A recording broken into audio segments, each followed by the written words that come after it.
વિદ્યાર્થી મિત્રો, chapter number 16 પાચન અને અભિશોષણ.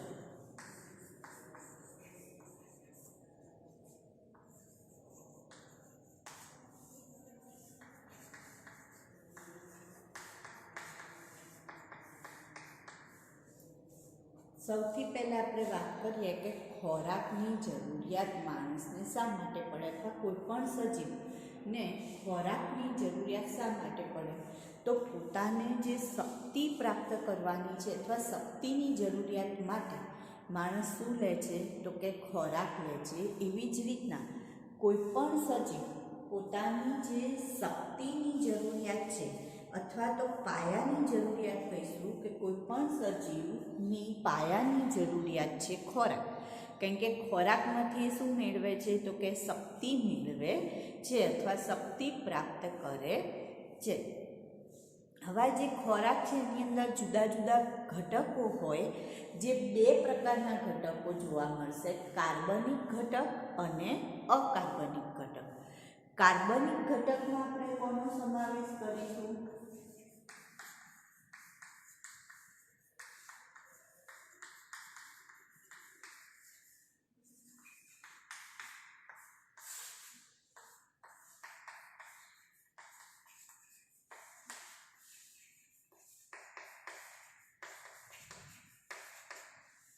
તો કાર્બનિકમાં આપણે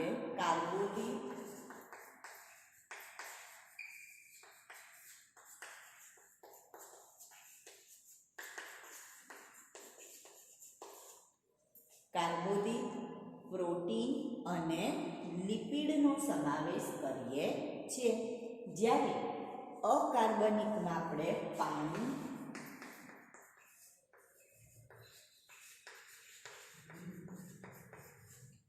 અને ખનિજ ક્ષારનો સમાવેશ કરીશું.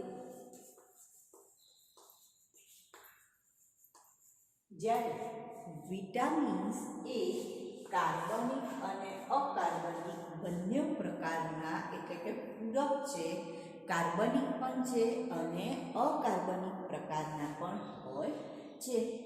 તો જે પણ ખોરાકમાં રહેલા ઘટકો છે, કાર્બનિક અને અકાર્બનિક ઘટકો, એમાંથી કાર્બોદિત, પ્રોટીન, લિપિડ, તો આ જે ઘટકો છે એ શેના માટે ઉપયોગી છે? તો કોષોની વૃદ્ધિ માટે જરૂરી છે, કોષોના સમારકામ માટે જરૂરી છે, એટલે કે સજીવની વૃદ્ધિ માટે જરૂરી છે, સમારકામ માટે જરૂરી છે. જે જૂના કોષો હોય એ નાશ પામશે, એ દૂર થશે અને એના સ્થાને નવા કોષોનો ઉમેરો કરવા માટે આ ઘટકો જરૂરી છે. પાણી શેના માટે જરૂરી છે? તો પાણી વિના જીવન શક્ય છે નહીં. સજીવમાં થતી જે પણ દેહધાર્મિક ક્રિયાઓ છે એના માટે પાણી જરૂરી છે. એટલે કે પાણી જે છે એ શરીરને કેવું રાખે છે? તો કે શરીરનું નિર્જલીકરણ થતું રોકે છે. પાણી શરીરનું નિર્જલીકરણ થતું રોકે છે.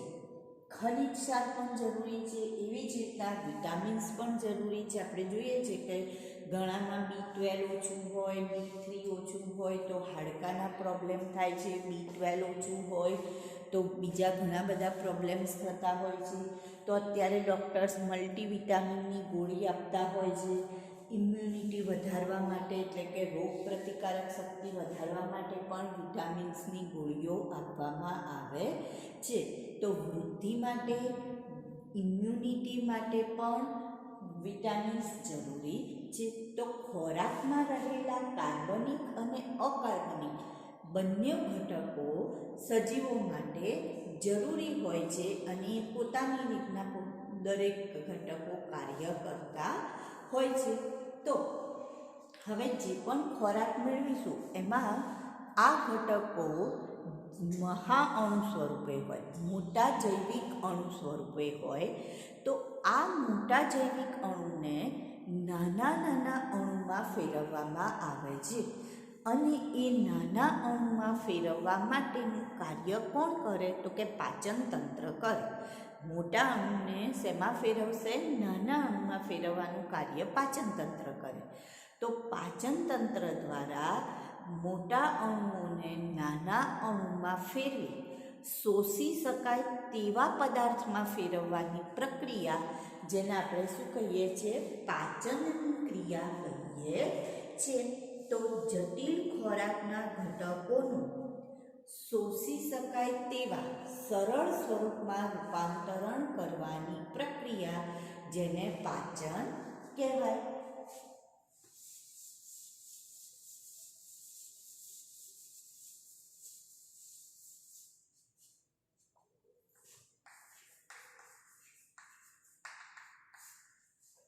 સૌથી પહેલા આપણે શું કહીએ છીએ, જટિલ ખોરાકના ઘટકોને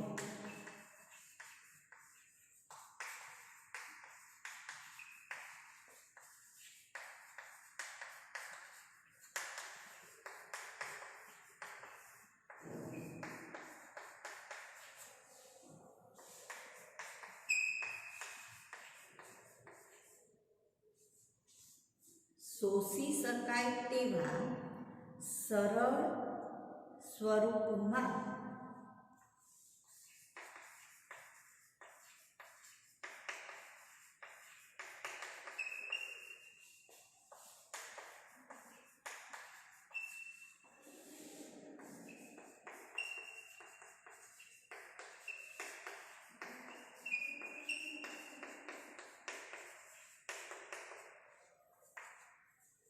જટિલ ખોરાકના ઘટકોનું શોષી શકાય તેવા સરળ સ્વરૂપમાં રૂપાંતરણ કરવાની પ્રક્રિયાને પાચન કહેવામાં આવે છે.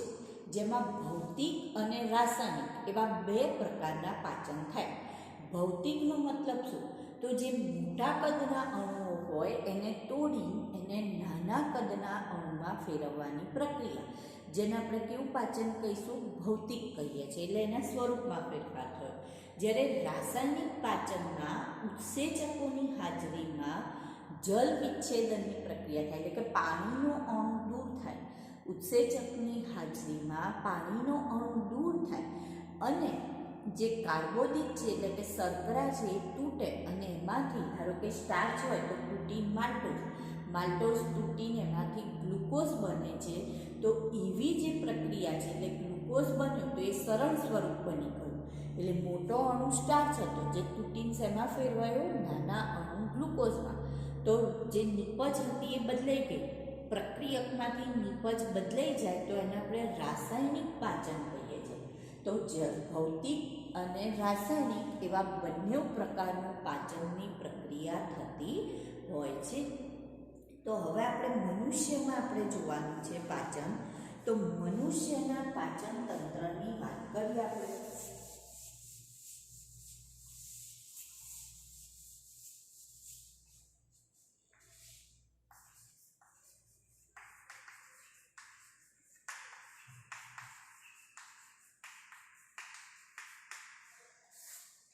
તો મનુષ્યનું પાચન તંત્ર તમે 10મા ધોરણમાં પણ ભણી ગયા છો, બરાબર? એની એ જ વસ્તુ અહીંયા આપણે 11મા ધોરણમાં પણ ભણવાની છે, પણ એમાં થોડો ઘણો આપણે ઉમેરો થશે, વધારો થશે.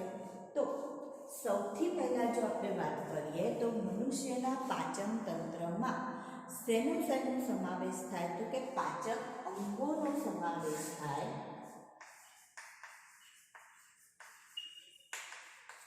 અને સહાયક પાચન ગ્રંથિનો સમાવેશ થાય છે. તો સહાયક ગ્રંથિ કઈ કઈ છે? તો પહેલી આવશે લાળ ગ્રંથિ,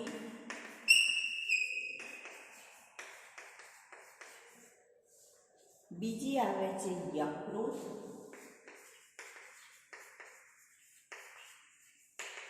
અને ત્રીજી છે સ્વાદુપિંડ.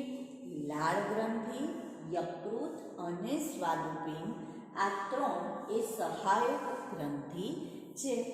જ્યારે પાચન અંગની વાત કરીએ તો એમાં મુખ, જેમાં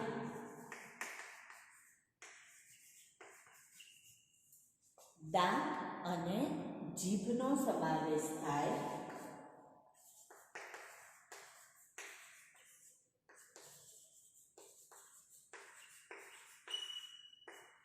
ત્યાર પછી કંઠનળી, અન્નનળી, જઠર. જઠરને 3 ભાગમાં વહેંચવામાં આવે છે, જેને આપણે કહીશું સૌથી પહેલું ઉપરી જઠર,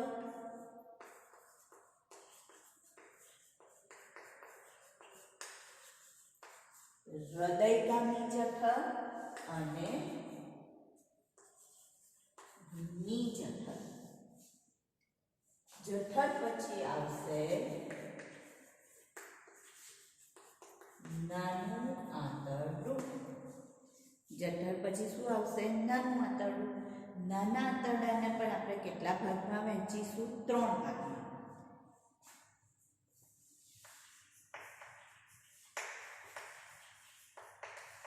ફરીથી હું અહીંયા લખું છું નાનું આંતરડું, તો એને પણ 3 ભાગમાં વહેંચવામાં આવે છે. તો નાના આંતરડાનો જે શરૂઆતનો ભાગ છે એને આપણે શેના તરીકે ઓળખીશું? પક્વાશય. પછીનો જે વચ્ચેનો ભાગ આવે મધ્યાંત્ર તરીકે ઓળખાય, અને જે છેલ્લો ભાગ આવે એને આપણે શેષાંત્ર તરીકે ઓળખીએ છીએ.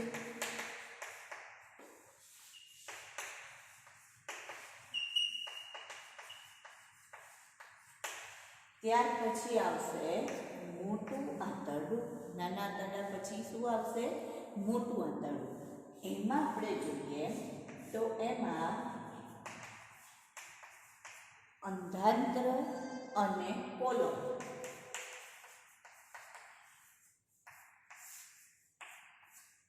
અંધાંત્ર અને કોલોન. કોલોન જે છે એ પાછું 3 ભાગનું બનેલું છે. ઊર્ધ્વગામી, અનુપ્રસ્થ અને અધોગામી. અને છેલ્લે આવશે મળાશય, મળદ્વાર. મળાશય અને મળદ્વાર. તો જો મુખ દ્વાર અને મળદ્વાર બંને ધરાવે છે અગ્રભાગે મુખદ્વાર. અગ્રભાગે શું ધરાવે છે? મુખદ્વાર. અને પશ્ચ ભાગે મળદ્વાર બંને ધરાવે છે. માટે એને આપણે કેવું કહીએ છીએ? સંપૂર્ણ પાચન તંત્ર કહીએ છે. કેવું? સંપૂર્ણ. બરાબર. હવે આપણે એક એક અંગની વાત કરતા જવાનું છે. તો સૌથી પહેલું અંગ કયું આવશે? મુખ. એની આપણે વાત કરીશું. પાચન અંગના આ દરેક અંગોની આપણે અત્યારે વાત કરવાની છે. તો એમાં સૌથી પહેલા આપણે મુખની વાત કરીએ છીએ. હવે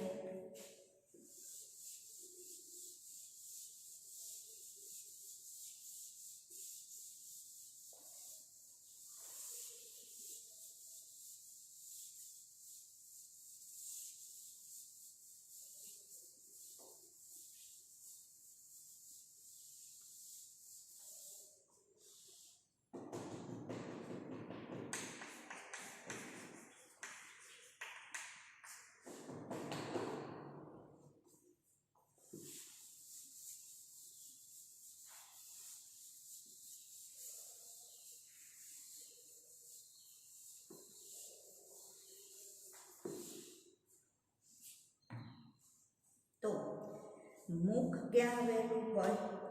તો આપણે કહીશું અગ્રભાગે મુખ હોય, જે મુખ ગુહામાં ખુલે છે. મુખ ક્યાં છે? તો અગ્રભાગે, જે શેમાં ખુલશે?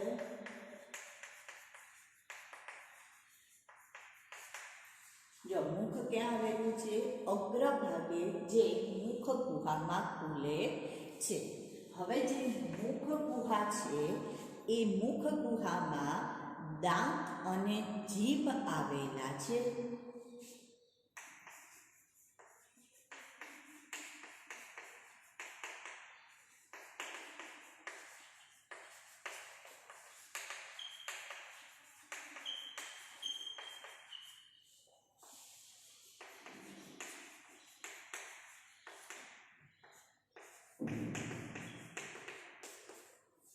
હવે આપણે પહેલી વાત કરીશું દાંતની. તો દાંત જે છે એમાં એવું કહે છે કે દાંત એ જડબાના ખાડામાં આવેલા છે. દાંત ક્યાં ગોઠવાયેલા છે? જડબામાં. બરાબર. તો દાંત જેટલા દાંત આપણને બહાર દેખાય ને એટલા જ એના મૂળ ક્યાં હોય? જડબામાં ભરાયેલા હોય અથવા ગોઠવાયેલા હોય. તો દાંત એ ક્યાં આવેલા છે? તો કે જડબામાં, અથવા તો આપણે શું કહીશું? જડબાના ખાડામાં ગોઠવાયેલા અથવા ખૂંપેલા હોય છે.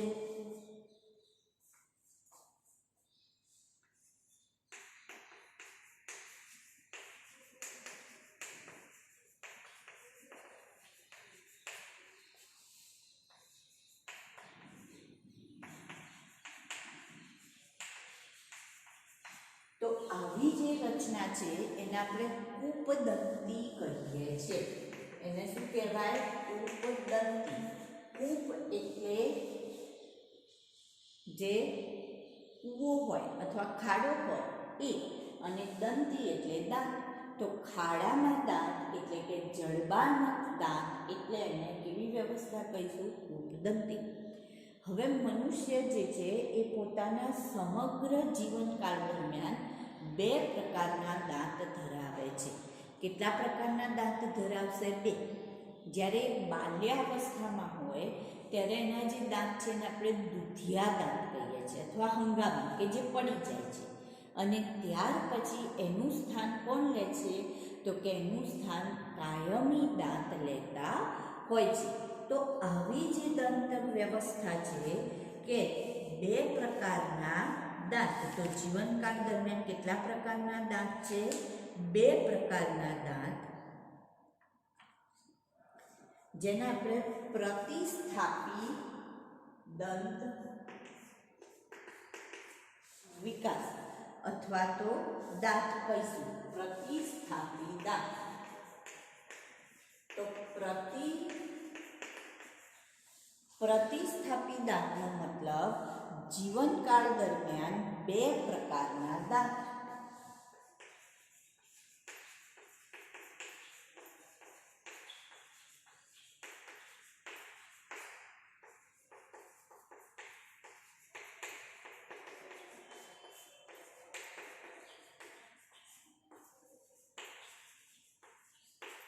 એક કયા છે? કાયમી. અને બીજા કયા છે? દુધિયા દાંત. બરાબર. તો એને શું કહીશું? પ્રતિસ્થાપી દાંત કહેવામાં આવે છે. અને 32 દાંત હોય. પુખ્ત માનવમાં કેટલા દાંત હોય? 32. જે 4 પ્રકારના દાંત હોય છે. કેટલા પ્રકારના? 4 પ્રકારના. તો જે જુદા જુદા પ્રકાર છે, દાંતના જુદા જુદા પ્રકાર છે, એટલે એને આપણે વિષમદંતી દંત વિન્યાસ કહીશું. વિન્યાસ એટલે ગોઠવણી. તો કેવા પ્રકારની ગોઠવણી છે? જુદા જુદા પ્રકારની એટલે વિષમ. સમ નથી. વિષમદંતી દંત વિન્યાસ. જુદા જુદા 4 પ્રકારના દાંત. જુદા જુદા 4 પ્રકારના દાંત. કેટલા પ્રકારના દાંત છે? 4. સૌથી પહેલા આવશે છેદક. સૌથી પહેલા કયા આવે છે? છેદક આવે છે. તો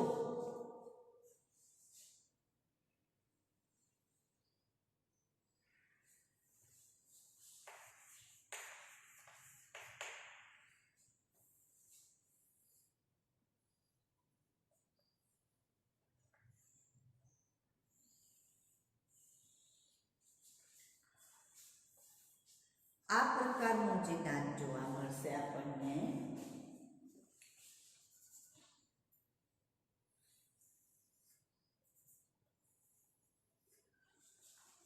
આ કયા પ્રકારનું દાંત છે? છેદક પ્રકારનું દાંત છે. કયા? છેદક.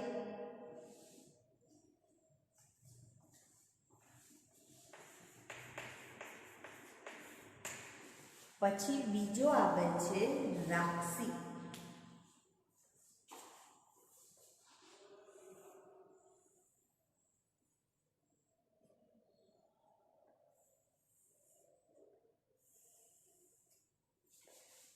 આ જે દાંત છે એ કયા પ્રકારનું દાંત છે?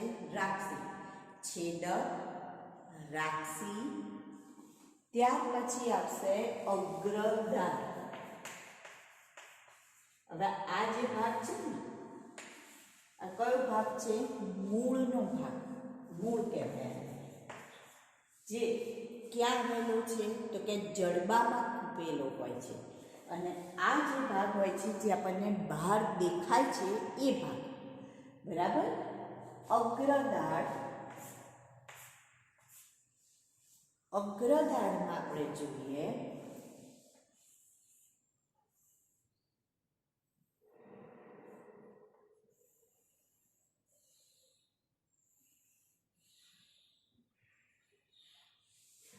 તો આ પ્રકારની રચના જોવા મળશે.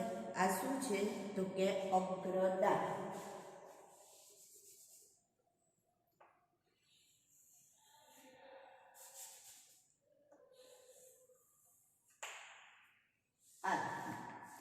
જ્યારે દાઢ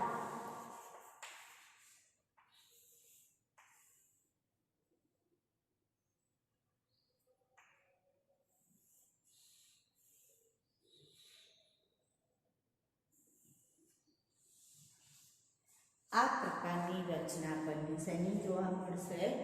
દાઢની જોવા મળે છે. તો જો જે દાંત છે એ દાંતમાં મૂળ કેટલું છે? એક જ. પણ જે દાઢ છે એ દાઢમાં મૂળ કેટલા છે? બે મૂળ જોવા મળશે, બરાબર. દાઢની અંદર કેટલા મૂળ જોવા મળશે? બે મૂળ જોવા મળશે. હવે આ જે ભાગ છે એનો મુગટનો ભાગ, ઉપરનો ભાગ, તો એ ભાગમાં ઇનેમલનું આવરણ આવેલું હોય. આ જે ભાગ છે ત્યાં શેનું આવરણ હોય? ઇનેમલનું આવરણ. શેનું આવરણ હોય? ઇનેમલ. એટલે ઇનેમલના બનેલા હોય જે ચાવવામાં મદદ કરશે. શેના માટે મદદ કરશે? ચાવવામાં મદદ કરશે. અને જો ઇંગ્લિશમાં કહેવું હોય તો છેદક એટલે ઇન્સાઇસર, રાક્ષી એટલે કેનાઇન, અગ્રદાઢ એટલે પ્રીમોલર અને દાઢ એટલે મોલર તરીકે ઓળખવામાં આવે. હવે જો જડબાનું અર્ધ ભાગનું દંતસૂત્ર જોવું હોય તો 2, 1, 2, 3 એટલે કે એક બાજુ આપણે જોઈશું તો 2 છેદક, પછી 1 રાક્ષી, 2 અગ્રદાઢ અને 3 દાઢ આવેલી હોય. આ એક બાજુનું થયું. 8 થયા એક બાજુ. બીજી બાજુ અર્ધ જડબામાં ઉપરની તરફના એક બાજુના આટલું થાય. એવી જ રીતના નીચે તરફ પણ 2, 1, 2, 3 2 અગ્રદાઢ, 2 છેદક, 1 રાક્ષી, 2 અગ્રદાઢ અને 3 દાઢ આવેલી હોય, બરાબર. આ આપણા દંત સૂત્ર તરીકે ઓળખવામાં આવે છે. દંત સૂત્ર જેને કહીશું, જે એક જડબાનું એટલે કે અર્ધ જડબાનું કહી શકાય. ઉપલા જડબાનું, નીચલા જડબાનું પણ અર્ધ ભાગનું એટલે કે એક બાજુના ભાગનું ગણી શકાય. જો આખા મોઢાનું ગણવું હોય તો કઈ રીતના ગણીશું? તો 2 ના બદલે શું થઈ જશે? 4. 4, 2, 4, 6 by 4, 2, 4, 6. હવે ગણીએ 4, 5, 6, 10, 16. નીચે 16, 16 દુ 32. 32 દાંત થઈ ગયા. હવે અહીંયા જોઈએ છે આપણે 3 લખ્યું છે, પણ કેટલાકમાં છેલ્લે છેલ્લે એક દાઢ આવેલી હોતી નથી. એટલે 3 ના બદલે આપણને શું જોવા મળે છે? અહીંયા 2. આપણું તમારું જુઓ તો તમને આવું જોવા મળશે 2, 1, 2, 2. કેમ? કારણ કે ડાપણની દાઢ જે આપણે શબ્દ વાપરીએ છીએ કે ડાપણની દાઢ એ આવેલી હોતી નથી. તો 32 ના બદલે કેટલા દાંત હોય છે અત્યારે? તો હજી આપણામાં તો આપણે 28 દાંત જોવા મળતા હોય છે. બરાબર. સારું. તો કૂપદંતી, પ્રતિસ્થાપી દાંત અને વિષમદંતી દંત વિન્યાસ. આ દાંતની આપણે વાત કરીએ. કયા જુદા જુદા 4 પ્રકારના દાંત છે? તો છેદક, રાક્ષી, અગ્રદાઢ અને દાઢ. એવા 4 પ્રકારના જુદા જુદા દાંત આવેલા હોય. દાંતનો બહારનો ભાગ છે અથવા સપાટી પર ઇનેમલની બનેલી હોય. તેની ઇનેમલ જે ખોરાક ચાવવા માટે ઉપયોગી થાય છે. તો આ કોની રચના થઈ? દાંતની રચના થઈ. ત્યાર પછી આપણે વાત કરીએ જીભ.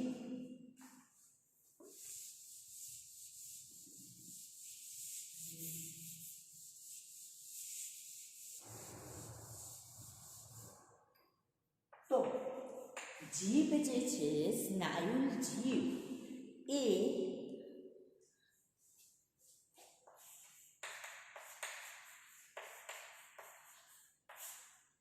ફ્રેન્યુલમ નામની જે રચના છે એના વડે નીચેના તળિયા સાથે અથવા જડબા સાથે જોડાયેલી હોય છે. તો જીભ જે છે એ મુખ ગુહાના તળિયે કોના વડે જોડાય છે? ફ્રેન્યુલમ વડે.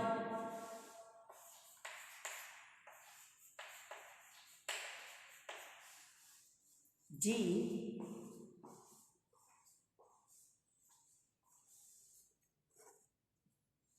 ફ્રેન્યુલમ વડે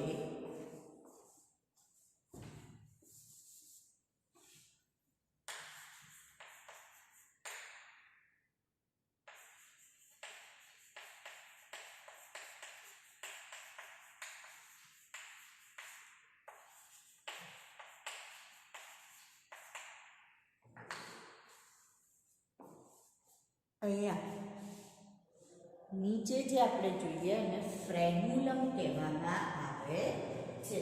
શું કહીશું? ફ્રેન્યુલમ. તો જીભ જે છે એ ફ્રેન્યુલમ વડે શું થશે?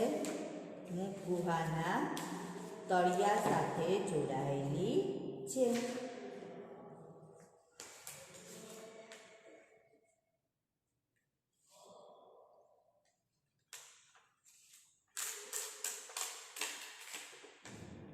હવે એમાં આપણે જોઈએ તો જીભની ઉપર સ્વાદ કલિકાઓ આવેલી હોય.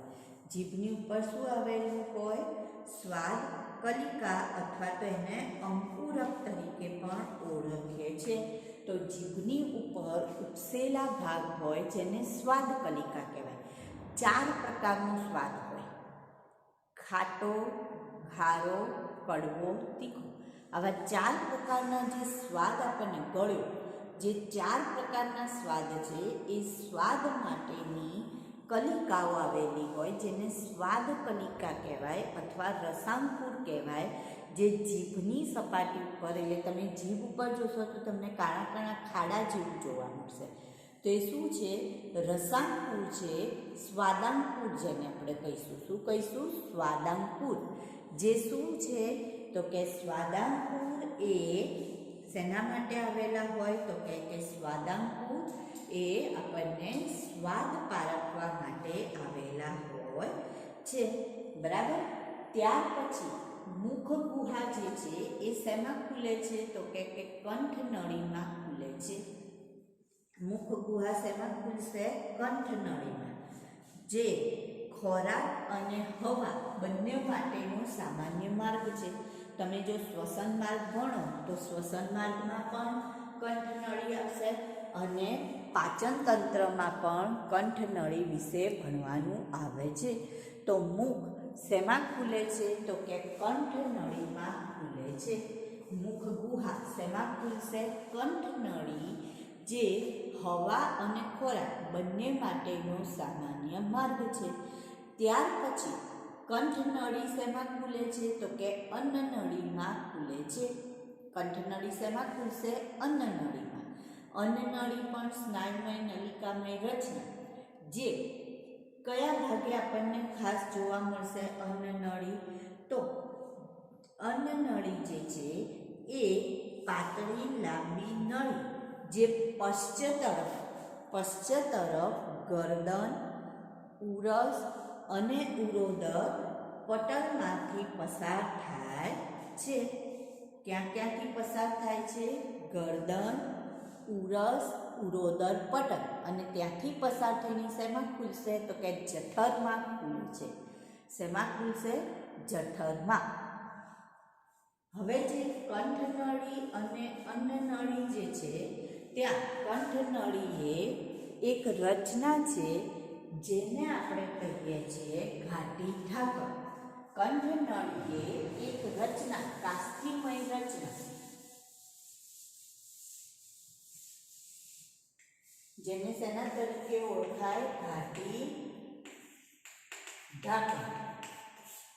આ ઘાટી ઢાંકણ કાસ્થિમય રચના છે, એપિગ્લોટિસ જેને કહીશું આપણે. એપિગ્લોટિસ શું કામ કરશે? તો જ્યારે આપણે ખોરાક ખાઈએ છીએ ત્યારે આ ઘાટી ઢાંકણ શ્વાસ દ્વારને બંધ કરી દે છે, એટલે ખોરાક શ્વસન માર્ગમાં જવાના બદલે ક્યાં જાય છે? અન્ન માર્ગમાં જાય છે, અન્નનળીમાં જાય છે. બરાબર? તો જ્યારે આવાને સંદેશો કોણ આપશે? આ કાસ્થિમય રચના છે. તો શ્વાસદ્વાર બંધ કરવાનો સંદેશો કોણ આપે છે? તો કે મગજ એને સંદેશો આપે છે. હવે કેટલીક વખતે જ્યારે આપણે ખોરાક ખાતા હોઈએ અને આપણું મગજ કંઈક બીજા વિચારોમાં હોય તો એના કારણે આપણું મગજ સંદેશો આપવાનું ભૂલી જશે ઘાટી ઢાંકણને, અને જો સંદેશો નહીં આપે તો ખોરાક શ્વાસ માર્ગમાં જતો રહેશે અને એના કારણે આપણને અંતરસ જાય છે. એટલે કે અંતરસ ગયું કહેવાય. તો અંતરસ જાય છે એનો મતલબ કોઈ આપણને યાદ નથી કરતું, પણ ખોરાક ક્યાં જતો રહ્યો છે? શ્વસન માર્ગમાં જતો રહ્યો છે. એટલે કે અન્નનળીમાં જવાના બદલે શ્વાસ નળીમાં જાય છે. ત્યારે આવી પ્રક્રિયા થતી હોય છે. બરાબર? તો ઘાટી ઢાંકણ એક કાસ્થિમય રચના છે જેનું કામ શું છે? કે ખોરાક ગળતી વખતે એ શ્વાસ દ્વારને બંધ કરવાનું કામ કરે